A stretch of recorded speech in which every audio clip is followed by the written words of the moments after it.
Mandatory rainwater tanks were an initiative brought in at the height of the drought in 2007. But the state government scrapped the rules earlier this year, saying they add an unnecessary financial burden. Builders say the move will help them stay competitive.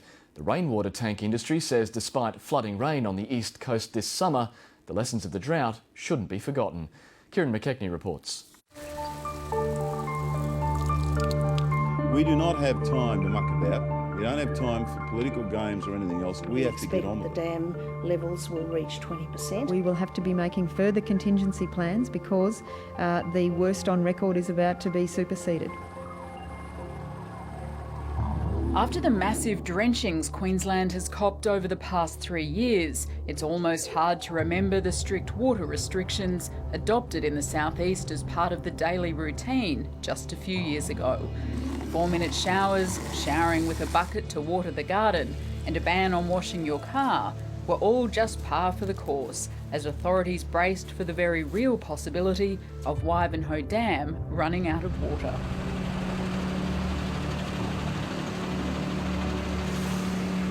One water-saving measure adopted by the previous Labor government during those dire days was the mandatory installation of water tanks in new homes. But in February, the new LNP government scrapped the requirement in a bid to keep down the costs of new construction. Rainwater tanks are a mandatory requirement where we think it should be by choice, and it adds in the order of $6,000 to the cost of constructing a new dwelling. And that should be up to the householder to choose, rather than the government saying you must do this. Queensland's building and construction industry has been in the doldrums for a number of years.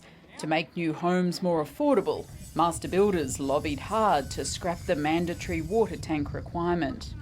Right now, it's only the new homes that have to have a rainwater tank, and it puts us at a cost disadvantage. But another industry fears it'll take a bath because of the new rules. On a massive production line at a Logan factory, workers are constructing new water tanks. This is one of the biggest tank manufacturers in the country, but workers here are worried about their future. We do anticipate a significant loss. We're a fairly significant water tank manufacturer, and we do exist in other markets as well and know how to operate in those markets. There are a lot of other manufacturers around that are exposed only to the Queensland market, and we're certainly concerned for them. Craig Redding says the state government's decision lacks long-term vision. There are very large community-wide benefits to rainwater harvesting beyond saving some water that's used for washing your clothes or flushing your toilet, but right down to the health of our waterways, the ecosystems that are all impacted by development, and rainwater tanks do a significant job in mitigating the issues surrounded by that.